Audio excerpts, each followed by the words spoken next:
Hey everybody, welcome back to the channel. This episode I want to talk about all the announcements from Arcade1Up at E3, so let's get going.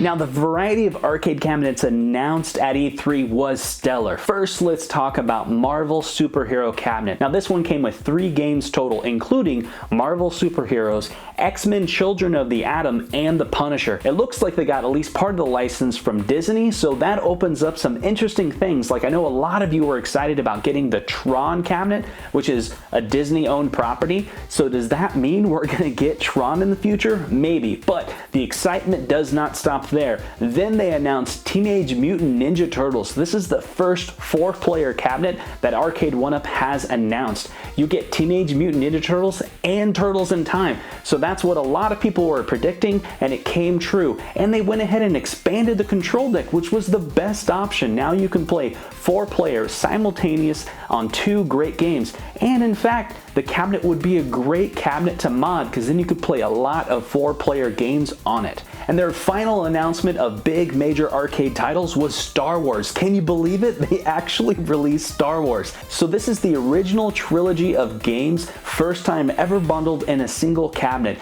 And this completely changes the entire design of the arcade cabinet. Nothing about this cabinet looks like other Arcade1Up cabinets. It doesn't have buttons, it doesn't have joysticks. The control deck is not flat. No, it has a yoke so you can actually play these old Atari games in the original way they were meant to be played. I think this cabinet might be one of the best announcements that Arcade1Up has ever announced. Now, me personally, I never played these original Star Wars games, but the fact that they made such a cabinet that's so different can tell us about where they're headed. I was talking to my brother and said, hey, did you hear about the different cabinets that they came out with? And he's not really someone that's very interested in retro games, but when I told him they released the Star Wars cabinet, he flipped out and was like, I'm totally getting it. I was like, well, you know, it's $500, and he's like, oh, I gotta have it. Is it like the original Atari game, like that's all black and you're shooting with lines? I'm like, yeah, it's that one. He's like, oh my god, I remember playing that game. So yeah, that's pretty sweet. And that shows a really good point, because every different cabinet that Arcade1Up releases hits a different target audience, and I think that's why they're doing so great. There's a group of people that are dying for Teenage Mutant Ninja Turtles. Boom, you got the cabinet you want.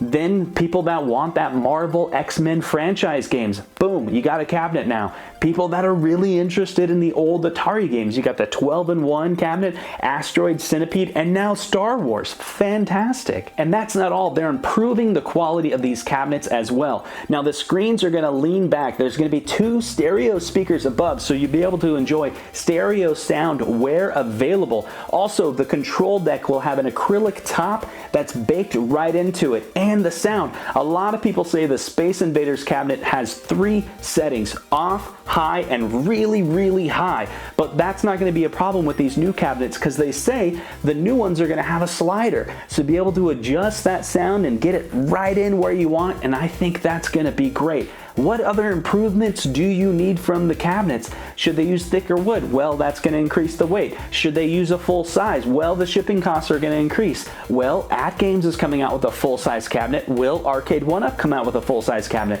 Not sure. I'm really excited to see what comes out later this year, what battle these 2 companies are going to do to try to get the edge on the market. So what do you think they'll come out with next? Now, personally, I think we will see another cabinet before the end of the year, and my prediction is it's going to be Miss Pac-Man. And I said that earlier on a previous video where I said I think they're going to come out with Teenage Mutant Ninja Turtles at E3, and that was true. We didn't see a cabinet The Simpsons like I predicted, but you know, there's always next year. I still think, just like last year, they announced Pac-Man in November. It was a surprise title, it's possible we'll get another surprise title by the end of the year, and it would be Miss Pac-Man. But what game are they going to pair with Miss Pac-Man? Will it just be Miss Pac-Man, or will they throw something like Dig Dug in there perhaps? So I think Arcade1Up has to be very careful about the titles that they come out and actually appeal to a large audience. I think they did well with Final Fight and Mortal Kombat. A lot of people started turning their heads when those cabinets came out because it drew a lot of attention.